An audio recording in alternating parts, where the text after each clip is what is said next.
This really happened to me, and I'm not proud of every choice I made along the way. But if it helps you understand how a woman like me, 61, widowed, with a bad knee and a stubborn streak, pulled off the quietest revenge of her life, then I'll tell it straight. She'd made our HOA vote to tow my father's old Porsche and posted the video of me crying onto Nextdoor and Instagram. So when the dull, oxidized 69912 sat under the white auction lights at the Monterey Conference Center, I felt Sabrina's phone lens burning the side of my face while the auctioneer's gavel hovered. We were there because she'd called my car a trash can with doors and had the board threaten me with fines until I gave up and consigned it. The room smelled like money and cold perfume, badges and bitter paddles flashing, and in the third row, a man raised his number with a casual flick. Sabrina's ex-husband, though I wouldn't recognize him until the announcer said his name. "Sold $2 million!" the auctioneer shouted, and her laugh snapped off in her throat like a twig under a heel.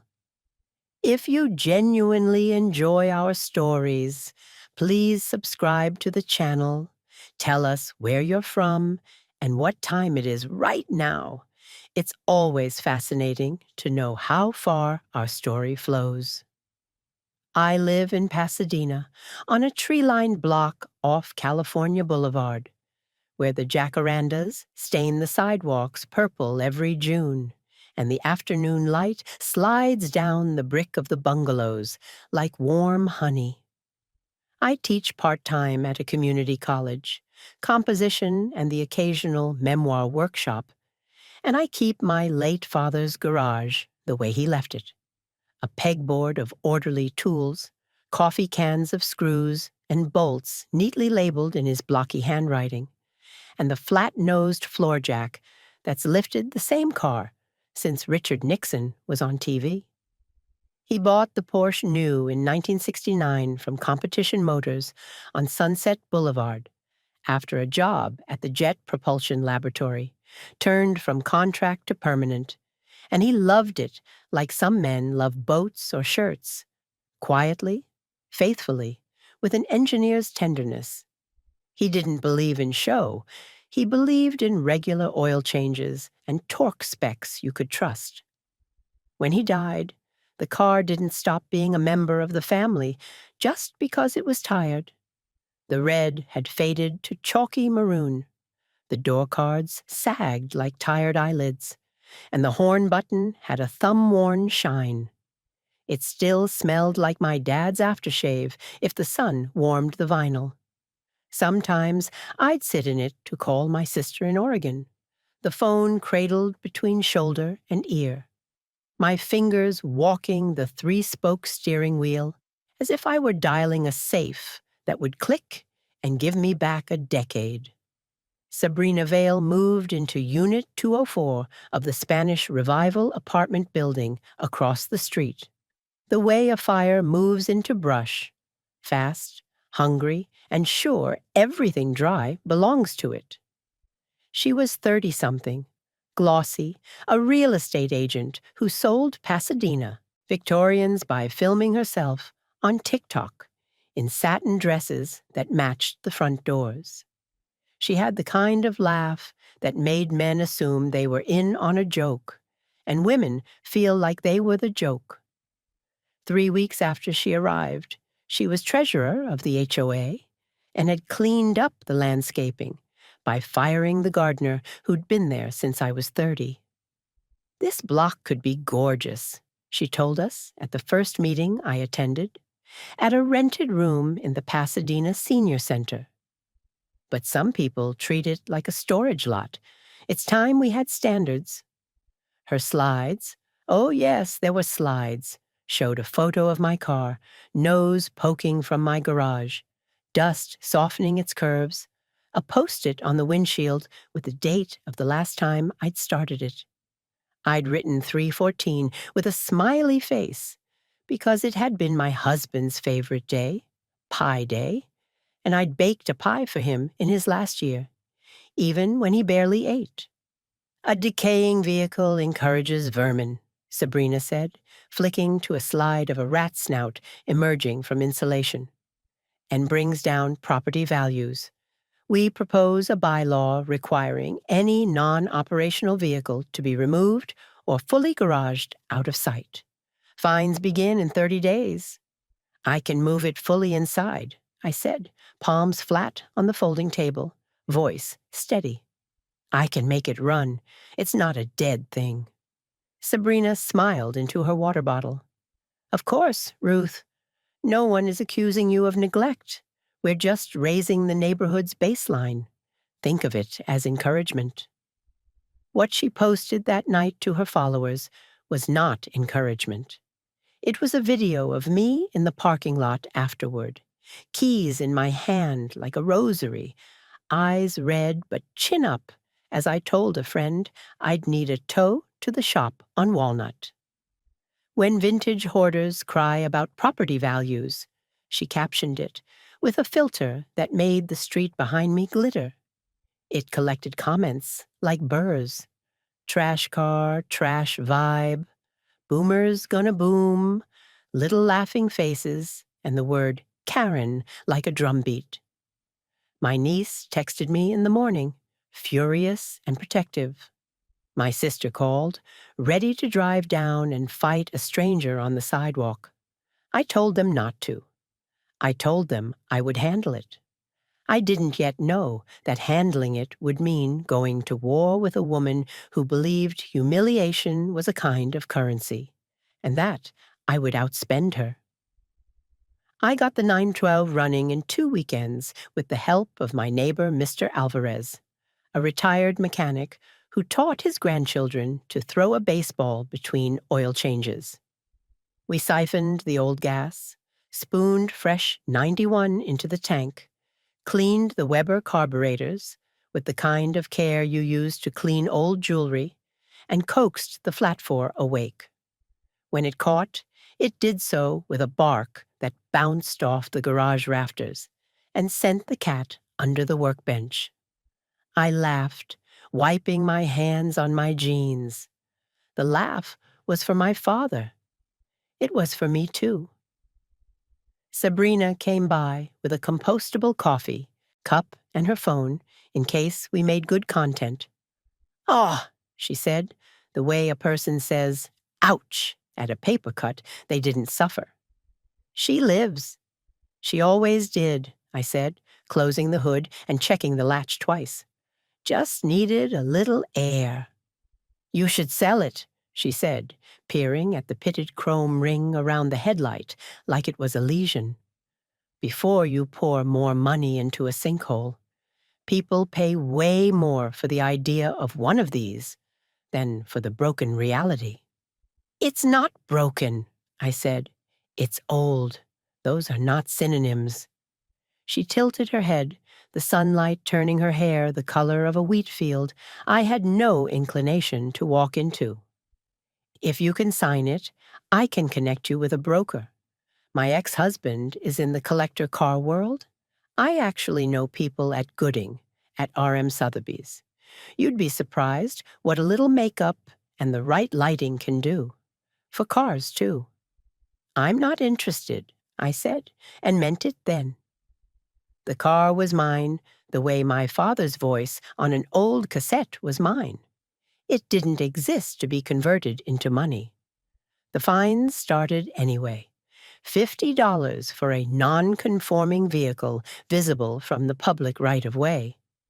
100 the next week when I didn't respond fast enough to the email that landed in my spam folder. 300 when someone anonymously complained about an oil stain on the driveway that was at least 10 years old. I brought photos to the next meeting, and Sabrina brought that laugh, bright enough to bleach bone. "We don't want to hurt you, Ruth," she said. "We want to help the block. A respectable neighborhood is like a symphony. It only takes one instrument out of tune to ruin the movement." Then tune your instrument, I said, because the sour note isn't coming from my garage. She made sure I was cut off. She made sure there were minutes, and the minutes were a tidy little noose. She smiled at the retired couple who didn't want drama and told them there would be less drama if standards were followed. She charmed the young parents who wanted their property values to rise before their kids went to college. She knew how to make fear sound like common sense. The night someone tried to pry the Porsche crest off the hood, I stopped playing defense. It was a Thursday in May, the kind that cools mercifully after a hot day, the smell of jasmine coming off a neighbor's fence. I was in the kitchen, rinsing romaine for a salad, when the metallic tap-tap drifted in from the garage like a woodpecker finding an aluminum tree.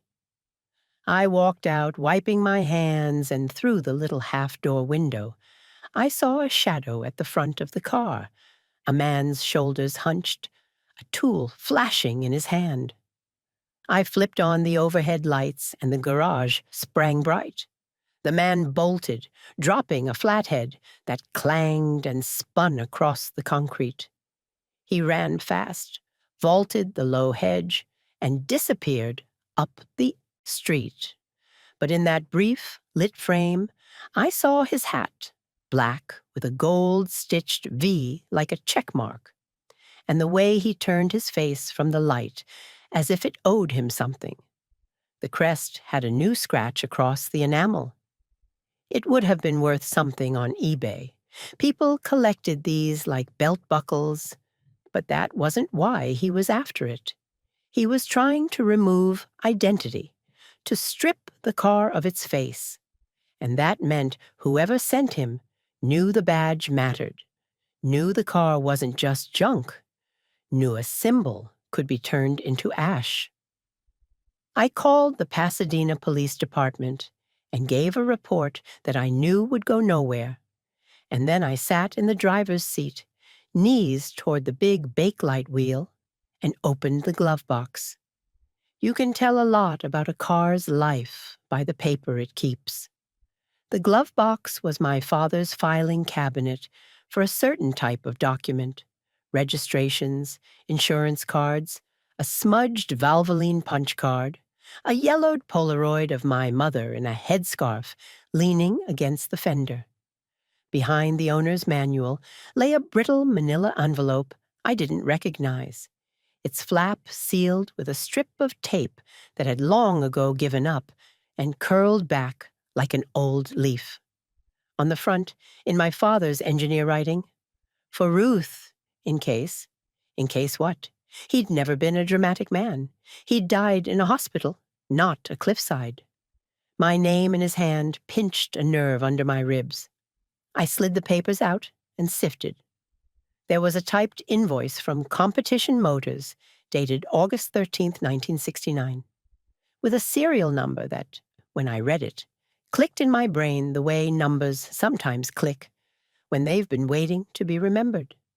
VIN 129020, and the rest in a string of digits that I mouthed like a kid learning a phone number.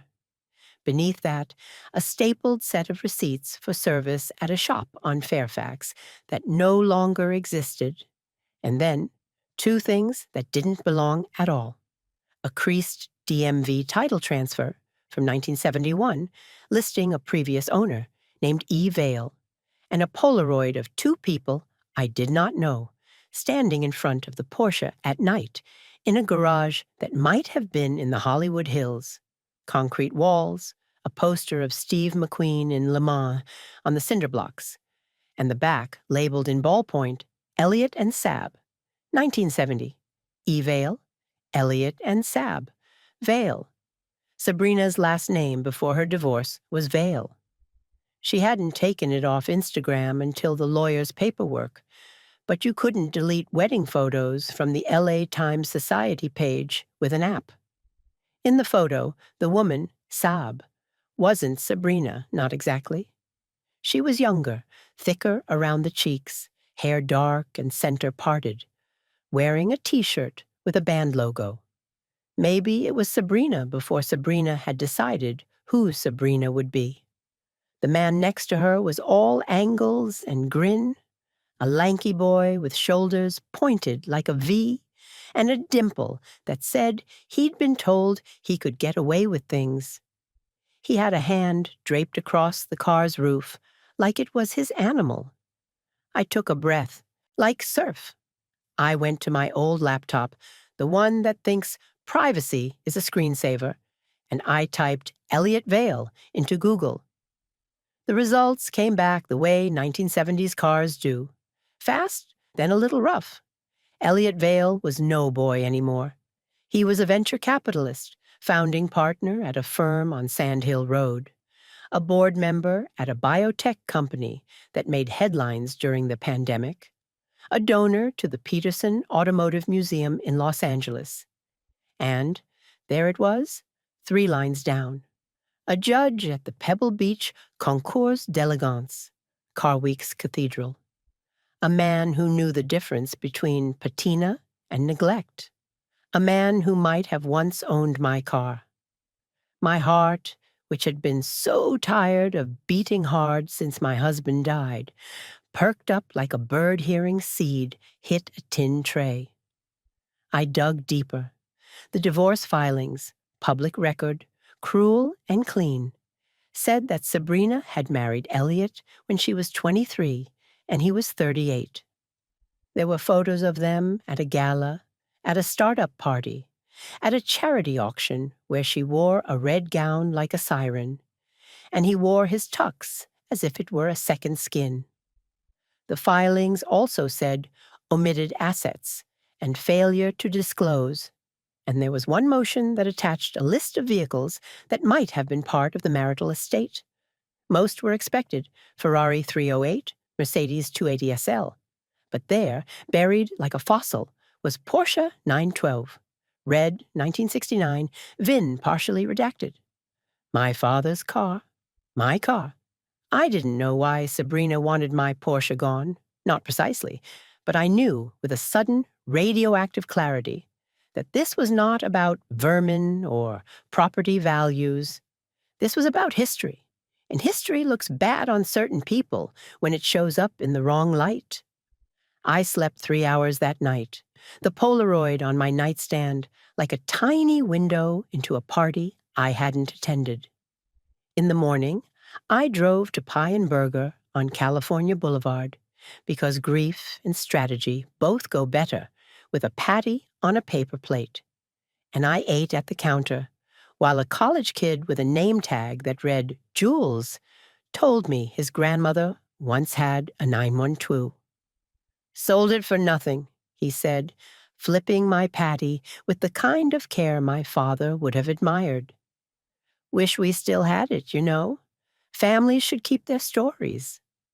I took the VIN plate rubbing at the corner table with my coffee and called a friend who'd been an attorney before she decided she liked books better than briefs. "Hypothetically," I said, and she said, "Tell me the real story, Ruth." I told her. She listened the way lawyers do, for the crackle of dry leaves that mean fire. "If he once owned it and didn't disclose it," she said. "And if there was fraud in the transfer, that's not your liability if you're a good faith purchaser. But it could be dangerous if she's trying to erase the trail. You need to document everything. And don't talk to Sabrina about this, not one more word." "I won't," I said, watching the grill man spread mustard on the buns and thinking how my father did the same on sandwiches. The same yellow smear, the same economy of motion. If I were to reach out to him, "Do it in writing," she said. "Send photographs, copies of whatever you have. Keep your language factual and your tone neutral. He'll know what it means if he's the man you say he is. Men like that often keep secrets in garages." At home, I photographed the title transfer, the invoice, the VIN plate, the Polaroid front and back. I wrote an email that began with the sentence I would have wanted a stranger to send me in my worst year. My name is Ruth Moreno, and I believe I may have information about a vehicle you once owned. I kept it unemotional. I told him I had not asked for this and did not want trouble. I told him my interest was simply in preserving the provenance of a car that had been my father's pride and a small piece of my own spine. I attached the photos and told him I would not meet anyone in person without my lawyer present, and that if I did not hear from him, I would take my documents to a neutral third party, the Peterson or the Porsche Club of America, and let history write itself. I hovered over send for the heartbeats that measure out a life. It was temptation to add something sharp, something like, "Your ex-wife wants to salt the earth." But I had learned in grief to let silence do the cutting. I clicked. The email whisked off into the quiet. The cursor blinked at me. An old metronome. A car rolled by outside, bass thumping. The house settled as houses do when they've seen your seasons and don't mind them. My phone lit the room before it vibrated, and a number with a 650 area code, the spine of Silicon Valley, surfaced like a shark's fin from a smooth ocean. I swallowed, put the phone to my ear, and said hello to the past. The man on the other end didn't clear his throat or introduce himself with a title. He said my name the way old friends do when they've been keeping it in a drawer for a long time and need to see if it still fits. "Ruth," he said, "this is Elliot Vale." I stood up without meaning to, as if phones still needed better reception near windows. "Mr. Vale," I said, and the polite formality steadied my hands. "Thank you for calling. You have something of mine," he said, not unkindly, just as a man who spent a lifetime turning facts into leverage. Then softer. "Oh, you might. I had a car in 1970, a 912, that was not exactly what it seemed. The Polaroid you sent? Where did you get it?" "From the glove box," I said. With a title transfer that lists an E. Vale in 1971 and a competition motors invoice to my father from 1969. The numbers don't line up. I thought engineers were fussy about numbers. He laughed once, short and regretful. "I was a boy before I was an engineer," he said, "and boys do stupid things to impress girls." Paused. "I want to meet, not alone. You choose the ground." We met on neutral turf, the Peterson Automotive Museum on Wilshire, in the third-floor research library, where properly handled history is a requirement to touch anything at all. I brought Marisol, my ex-attorney friend, who had kept a law license like a well-sharpened knife, and the brown envelope with copies, never originals. Elliot arrived exactly on time in a blue sport coat that fit like decisions, and a face that only looked like the 1970 boy in profile, when the dimple appeared and vanished like a thing he'd learned to hide. He took off his sunglasses, which is the smallest sign of respect a certain kind of man knows how to give. We shook hands. We sat across one of those tables that people draw treaties on, and he listened as I laid down the documents one by one, like cards I wasn't bluffing with. He stared at the Polaroid longer than a businessman would. His eyes went damp and then cleared the way a windshield does when you finally figure out which lever controls the fog. "That garage belonged to a friend," he said, thumb on the white border. "He dealt in parts, cash only, and we were always broke, Sab and I. We made it look like a 912. It was a 912, but it wore a few pieces that didn't belong to it. I sold the car in a hurry to cover an obligation. I told myself I'd make it right later. later became 30 years later, and then divorce. Your ex-wife lives across the street from me, I said. She sits on our HOA board. She wants my car gone. She made a spectacle about vermin and property values while filing anonymous complaints. She also sent someone to pry a badge off my hood. You weren't the only one who did stupid things for Saab. He flinched at the name, but not at the accusation. Sabrina escalates everything, he said. She despises anything that keeps a receipt. She's been after that car longer than you've known her. Marisol slid a paper across the table. We need to talk about omitted assets, she said. Your divorce pleadings. This car was on a list, albeit redacted. If there's fraud in the history, that's your mess, not hers. But she's using intimidation to destroy evidence that could reopen a settlement or get her in trouble for perjury, depending on who said what, when. My client is a good faith owner. She wants protection. She wants peace. And she wants to keep her father's name clean. He nodded. Tell me what you want, Ms. Moreno. I surprised myself with how ready I was. First, I said, no more back-alley knocks in the night.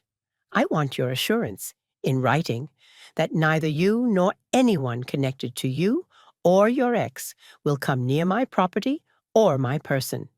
Second, I want the provenance of the car established publicly and cleanly, in a way that protects me from any claim. Third, I want to use that provenance to make certain people choke on the word junk. The best disinfectant is auction lighting. You know it. I know it. You want to sell it, he said, testing the word like he was testing a chisel on stone. I want to choose what it means, I said. Maybe that means keeping it. Maybe that means turning it into something else. Money is a way to make a point loud enough to be heard in the cheap seats. He smiled with real admiration. You'd make a fine limited partner, he said, then glanced at Marisol and returned to business. If you can sign it to Monterey, I'll be your irrevocable bidder. We can work with R.M. Sotheby's or Gooding. I'm on the board at the Peterson. I'll have the library authenticate what can be authenticated. We won't pretend it's a unicorn. It's not a 911 on R, but originality sells now. Time capsule patina is a fetish. If the story is good and the documentation is clean, it will climb. I'll guarantee the reserve. On paper, Marisol said. That guarantee needs to be ironclad. And the reserve? We looked at each other like conspirators at the edge of an old map. 1.8, I said, because the number sounded like breathing room and revenge. You don't have to set a number because it's realistic. You set it because it draws the right wolves. Done, he said too quickly, and then caught himself. We'll see what the specialists say, but if you want the number, I'll make sure the number is in the room. We signed an agreement that afternoon in the Petersons' back office. The museum smell of rubber and paper and wax wrapping itself around the moment. Elliot's letter, carefully worded by his own lawyer, admitted prior ownership, denied knowledge of any illegal modifications, acknowledged my good faith status, and consented to the public presentation of the documentation for the purpose of establishing provenance. Marisol added a paragraph that would make any attempt to intimidate me a breach, with liquidated damages high enough to buy a different Porsche on a bad day. I went home with the kind of jitter you get after a good cry and a strong coffee. Sabrina's Range Rover was in its usual spot across the street, perfectly aligned in a way that told you she took up space with precision, not carelessness. She was filming on her stoop, an empty nester's downsized to Altadena video that would have sold to the algorithm regardless, and she made sure her lens glanced off my house twice. I closed the curtains, put the 912 cover on the car like a blanket over the sleeping, and wrote letters. Under the Davis-Sterling Act, I requested every HOA record related to fines and non-conforming vehicles for the past 5 years. Under California's civil harassment statutes, I requested a temporary restraining order at the Stanley Mosque Courthouse, attaching screenshots of her posts, a copy of the police report about the badge thief, and statements from Mr. Alvarez and 2 other neighbors who were tired of being characters in her feed. Under my own power, I walked 2 houses down to Mrs. Ung's porch and sat with her while she told me how Sabrina had suggested she remove her wind chimes because metallic tinkling reads cheap. We looked at each other as women who have survived pretty nonsense do, and then we began to count votes for the next HOA meeting. The board turned prickly when my records request arrived. "This is excessive," Sabrina wrote from the treasurer email account, with a brusqueness that would have been funny if she weren't wielding it like an axe. "We will comply to the extent required by law." They sent PDFs that looked like someone had printed them in a snowstorm. Marisol fired back a letter with the statute citations marching in a row like a platoon. The next packet arrived legible, and there, in black and white, was the thing I had suspected: a chain of emails where Sabrina had flagged eyesore vehicles, joked about making an example, and suggested fines as content hooks. She also referenced a friend who could source a hood ornament if anyone wants a souvenir. That friend's email domain belonged to a landscaping company she used to stage houses for sale.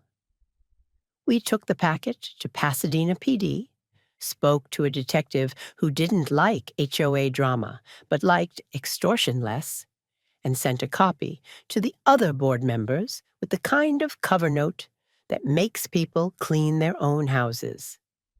I assume you were not aware. That week was a fog of logistics that looked like mundanity and acted like dynamite. The auction house sent a team to see the car. They didn't ask me to wash it. They asked me not to. A specialist ran a finger over the oxidation like it was a rosary, flipped through the receipts, and whistled low at the competition motor's letterhead. He took a photo of my father's blocky handwriting. "People want the idea of time now," he said. "This has it." The HOA called an emergency meeting. It was held not at the senior center, but at the All Saints Church Parish Hall on Euclid, a place with acoustics that turn certain words into bells. Sabrina arrived first and set up a podium.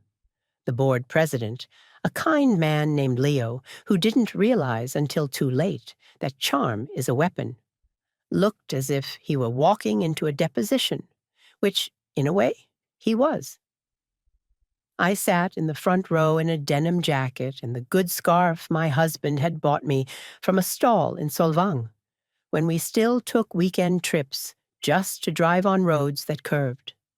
Sabrina started with a speech about community standards and protecting our investments. But she saw halfway through that the room was not with her.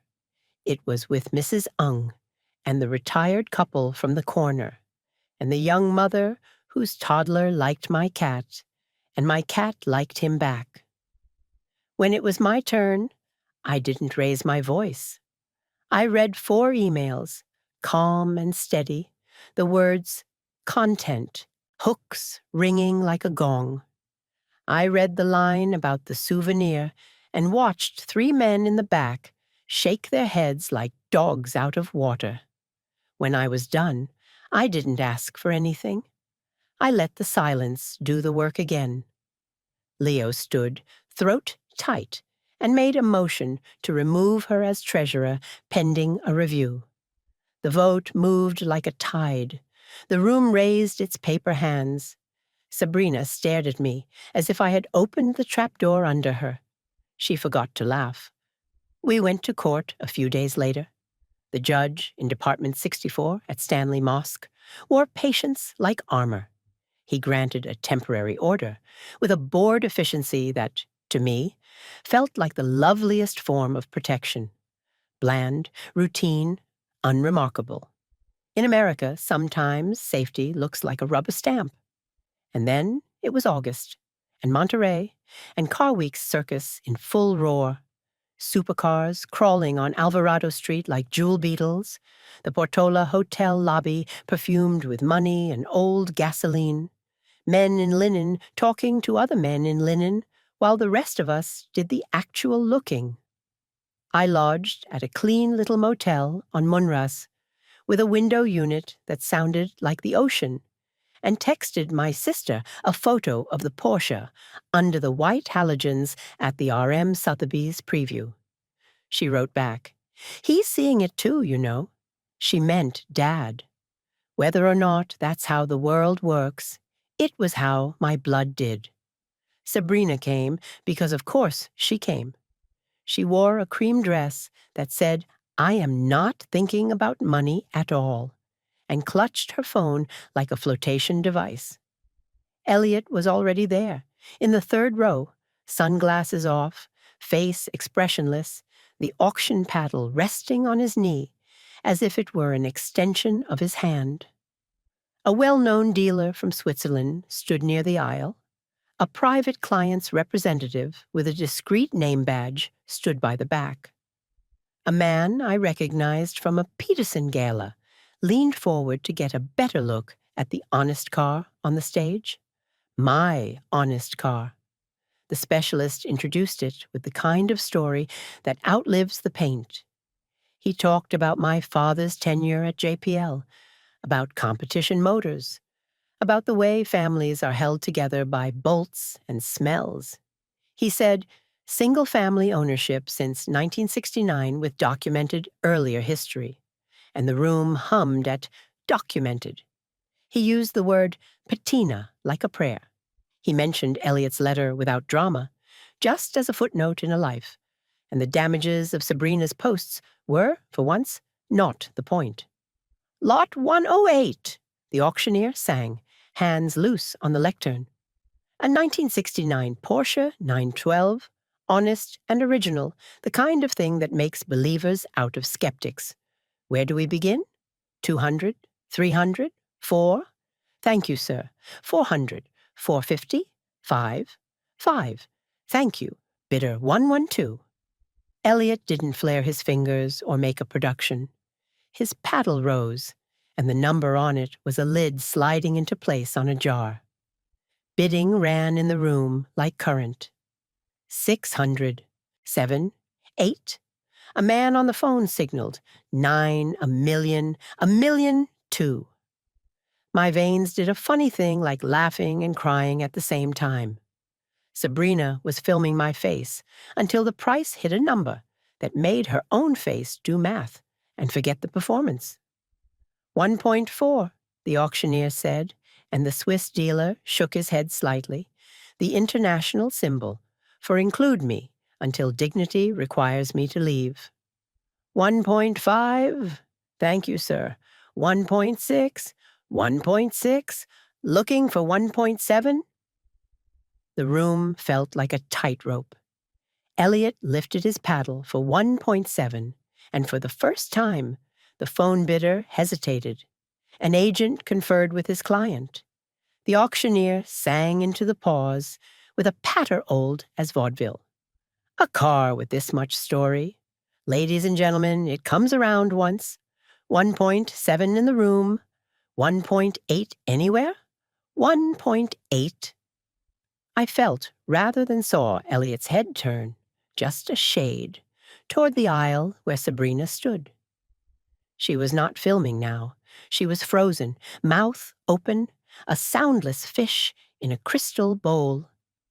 I remembered the night she laughed into her water bottle at my fines, the way she'd said encouragement as if kindness were a leash.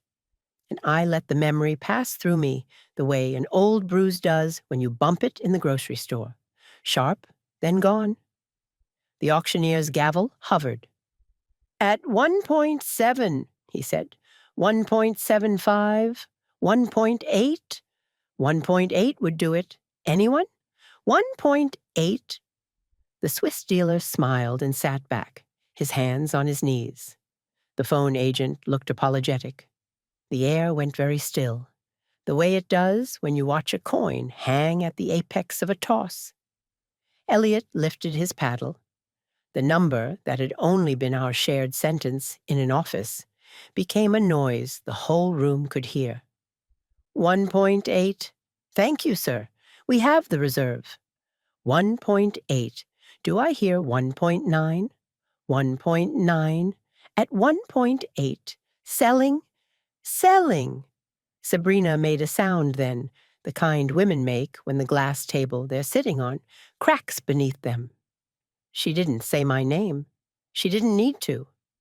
We were in a stadium built for exactly this volume of public shame. The phone bidder lifted a finger.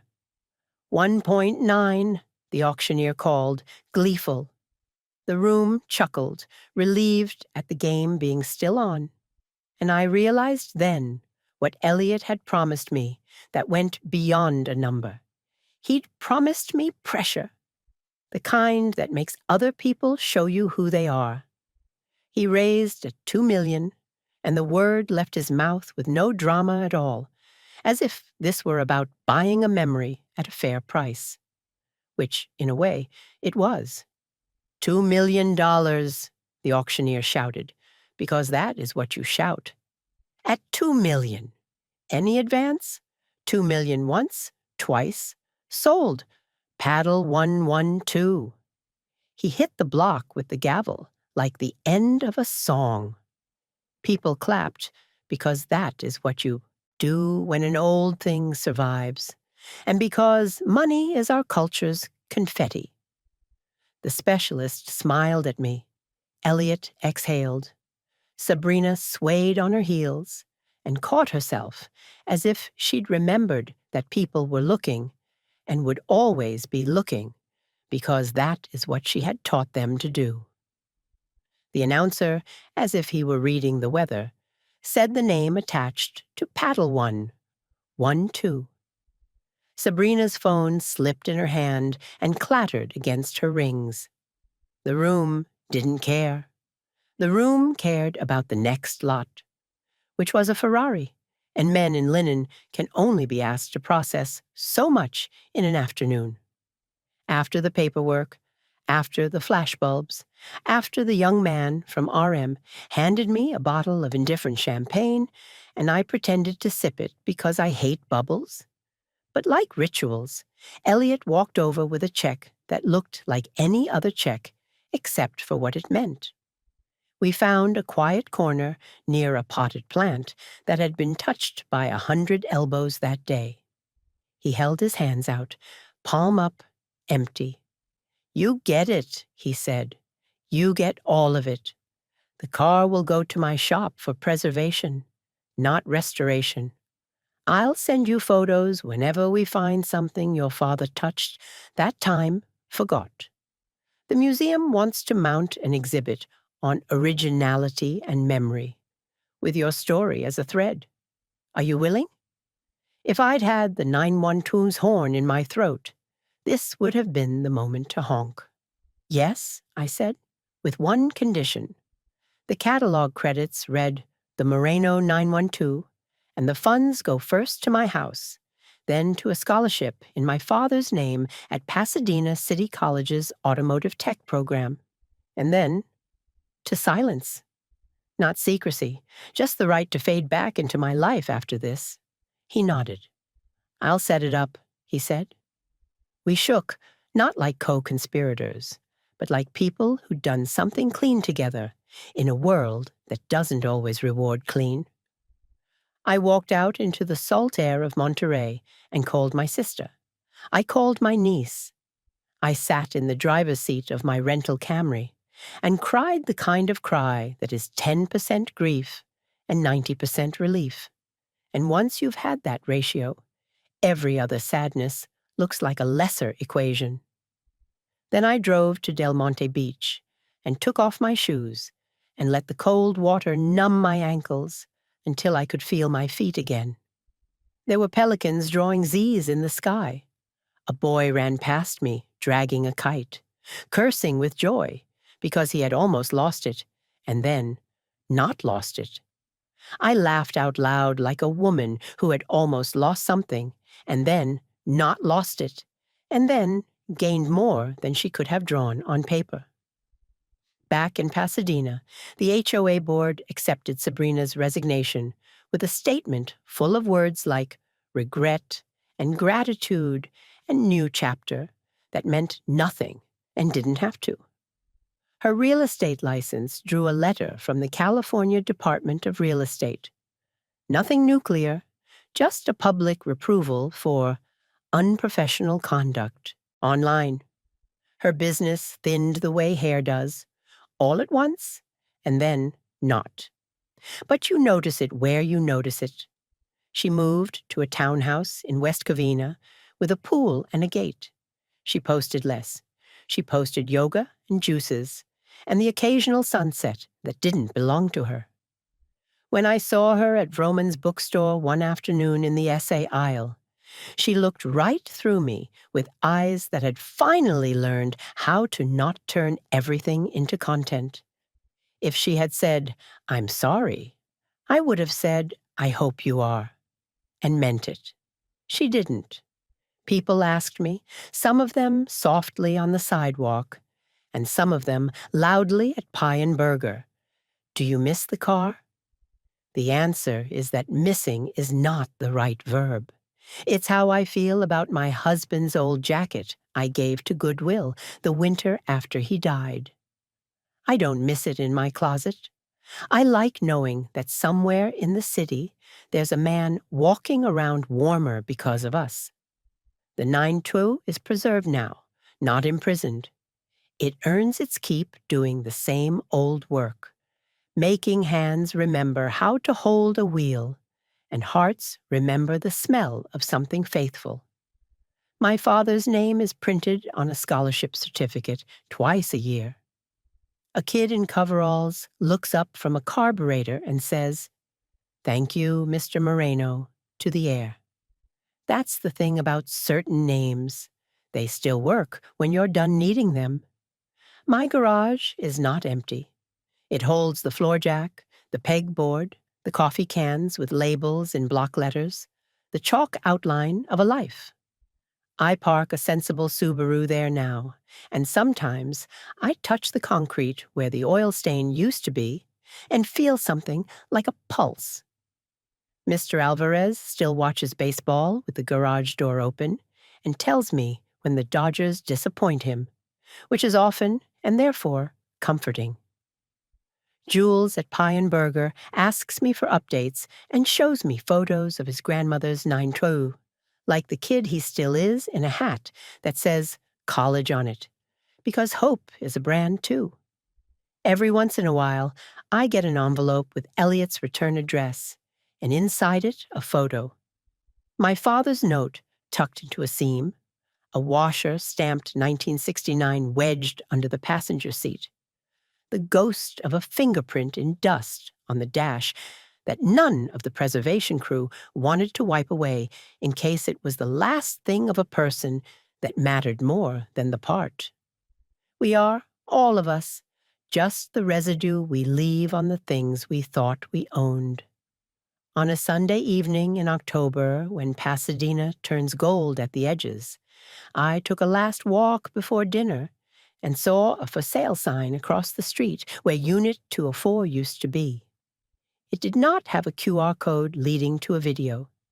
It had a paper flyer in a plastic sleeve like the old days. The houseplant in the window had gained a new green.